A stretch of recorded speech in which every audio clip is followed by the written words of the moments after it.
আজকে আমরা অফবিট একটা টপিক নিয়ে আলোচনা করতে চাই, সি পেপটাইড। অনেকে শুনেছেন, বেশিরভাগই হয়তো শোনেননি। সেই সি পেপটাইডটা নিয়ে আলোচনা করব, কারণ এটা ডায়াবেটিসের সঙ্গে সম্পর্কিত। আসলে সি পেপটাইড একটা পেপটাইড, একটা কেমিক্যালের মতো, যেটা আমাদের ইনসুলিন বডিতে তৈরি হওয়ার সময় এই সি পেপটাইড তৈরি হয়। আজকে আমরা এই সি পেপটাইড নিয়ে কথা বলবো এবং সি পেপটাইড কেন ইম্পর্টেন্ট, কি কাজে ব্যবহার করা হয় সি পেপটাইড এস্টিমেশন, এবং কি পদ্ধতিতে সি পেপটাইড এস্টিমেট করা যায় সেই ব্যাপারে আলোচনা করব। আমি ডক্টর এস এ মল্লিক, আমি একজন ফিজিশিয়ান। আমি ডায়াবেটিস পেশেন্টদেরও চিকিৎসা করে থাকি। আমি লেক গার্ডেন্সে প্র্যাকটিস করি।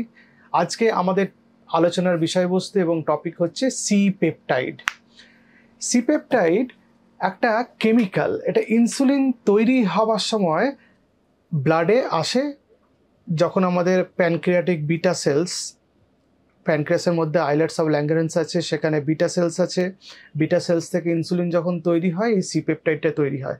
আসলে ইনসুলিনের স্ট্রাকচারটা যদি আমরা দেখি, এ এবং বি চেন, দুটো চেন থাকে, এবং এদের মধ্যে কানেক্টিং এই সি শেপের একটা স্ট্রাকচার থাকে, এটাকে সি পেপটাইড বলে। এটা ইনসুলিন তৈরি হবার সময় তৈরি হয় এবং ইকুই মলিকুলার ওয়েটে তৈরি হয়। মানে 1 ইউনিট ইনসুলিন তৈরি হলে এই সি পেপটাইড, একটা সি পেপটাইড তৈরি হবে। যখন ইনসুলিন প্যানক্রিয়াসে বিটা সেলস থেকে ব্লাডে ঢোকে, সি পেপটাইডও সে সময় ব্লাডে ঢোকে। কিন্তু মজার ব্যাপার হলো, সি পেপটাইডের লাইফ স্প্যান ইনসুলিনের লাইফ স্প্যানের থেকে বেশি। ফলে কত ইউনিট ইনসুলিন আমাদের বডিতে তৈরি হয়েছে সেটা আমরা সি পেপটাইড এস্টিমেট করে বুঝতে পারি। সি পেপটাইড কেন আমরা এস্টিমেট করব? যদি কোনো কারণে আমাদের বডিতে সুগার ফল করে, হাইপোগ্লাইসেমিয়া হলো। হাইপোগ্লাইসেমিয়া তো অনেক কারণে হতে পারে। লিভার কিডনি প্রবলেম হতে পারে, ডায়াবেটিসের ওষুধ থেকে হতে পারে, বা ইনসুলিনোমা থেকে হতে পারে, বা ইনসুলিনোমা একটা প্যানক্রিয়াসের টিউমার, বা বডিতে অন্যান্য জায়গাতে ওই টিউমার হয় প্যানক্রিয়াস ছাড়া, যেটা থেকে ইনসুলিন বেশি বেরোয়, সেই প্রবলেমও হতে পারে। আর অ্যালকোহল বেশি খেলে, আর মানে বেশি ড্রিঙ্ক করলে হতে পারে, বা ম্যালনিউট্রিশনে হতে পারে। এবার কোন কারণে হয়েছে আমার হাইপোগ্লাইসিমিয়া বা সুগার ড্রপ, তাহলে সেটা জানার জন্য কখনো কখনো যখন ডাক্তারবাবুরা বুঝতে পারেন না কারণ, তখন তারা সি পেপটাইড এস্টিমেট করেন। এটা একটা গেল যে হাইপোগ্লাইসেমিয়া। 2 নম্বর জায়গা হচ্ছে যে ডায়াবেটিসের ট্রিটমেন্ট প্রোটোকল চেঞ্জ করার যদি প্রয়োজন হয়। মনে করুন একজন পেশেন্ট অনেক দিন ধরে ট্যাবলেট খাচ্ছেন, কিন্তু তারা ট্যাবলেটে কন্ট্রোল হচ্ছে না। তখন দেখে নিতে হয় যে তার বডি থেকে ইনসুলিন কম তৈরি হচ্ছে, যার জন্য ট্যাবলেটসগুলো কাজ করছে না। তাহলে কি বাইরে থেকে আমাদের ইনসুলিন ইনজেক্ট করতে হবে পেশেন্টকে, যাতে সুগার কন্ট্রোল হয়? সুতরাং ট্রিটমেন্ট প্রোটোকল চেঞ্জ করার জন্য অনেক সময় আমাদের সি পেপটাইড এস্টিমেট করতে হয়। 3 নম্বর হচ্ছে মনিটরিং অফ আ ট্রিটমেন্ট। মানে বডিতে কোনো কারণে যদি ইনসুলিনোমা হয়, একটা টিউমার যেখান থেকে ইনসুলিন বেরোয়, এবং ইনসুলিন যদি বডি থেকে কোনো টিউমার থেকে বেশি পরিমাণে বেরোয়, ইনসুলিনের কারণ হচ্ছে সুগার কমিয়ে দেওয়া, তাহলে সুগার ফল করতে পারে। ইনসুলিনোমা থাকলে ইনসুলিনোমার ট্রিটমেন্ট যে ঠিকঠাক হচ্ছে কিনা, এবং ইনসুলিনোমা রেকার করছে কিনা, বা সেটা ঠিকভাবে কমছে কিনা, সেটা দেখার জন্য সি পেপটাইড এস্টিমেট করে দেখা হয়।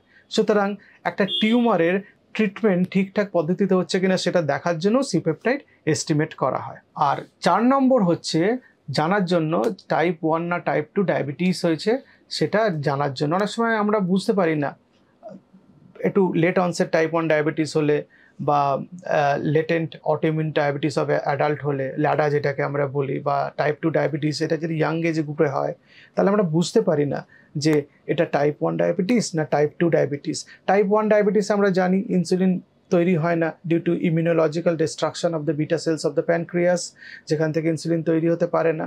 মানে বিটা সেলসগুলো নষ্ট হয়ে যাওয়ার জন্য ইনসুলিন তৈরি হতে পারে না, বা ইনসুলিন তৈরি হলে খুব কম পরিমাণে ইনসুলিন তৈরি হয়। আমরা একটু আগেই জেনেছি যে ইনসুলিন যতটা তৈরি হয়, সি পেপটাইড ততটা তৈরি হয়। সুতরাং ইনসুলিন কতটা তৈরি হচ্ছে সেটা জানার জন্য সি পেপটাইড এস্টিমেট করতে পারি।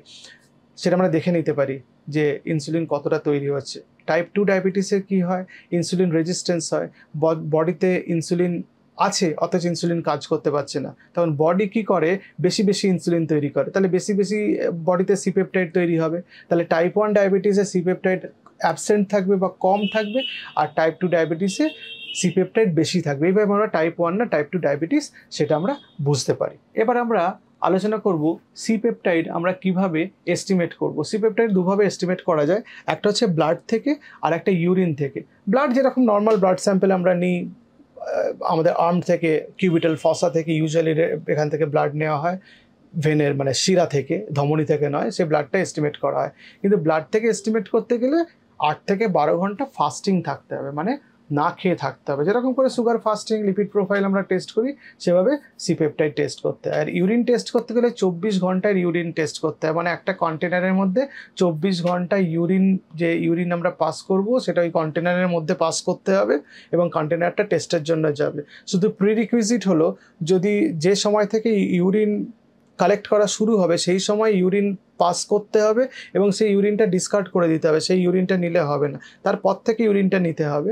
আর যখন 24 আওয়ার্স শেষ হবে তখন একবার জোর করে হলেও ইউরিন পাস করতে হবে, যেটুকু ইউরিন ব্লাডারে থাকে সেটাও দিয়ে দিতে হবে। এইভাবেও করা, যেটা একটা কাম্বারসাম মেথড, ইউজুয়ালি ব্লাড থেকেই টেস্ট করে দেখে নেওয়া হয়। এই টেস্টগুলো কোনো সাইড এফেক্ট নেই, শুধু ইনজেকশন সাইটে একটু ব্যথা হতে পারে, লাল হতে পারে। এই তো সি পেপটাইডের একটা অন্যরকম টপিক আমার মনে হলো আপনাদের সঙ্গে এটা শেয়ার করা দরকার, এটা আপনারা জানা দরকার। আপনারা হয়তো শুনলে মনে করবেন যে হ্যাঁ এরকমভাবে ডায়াবেটিসের ট্রিটমেন্ট চেঞ্জ হতে পারে বা ডায়াবেটিসের ডায়াগনোসিস করা যেতে পারে।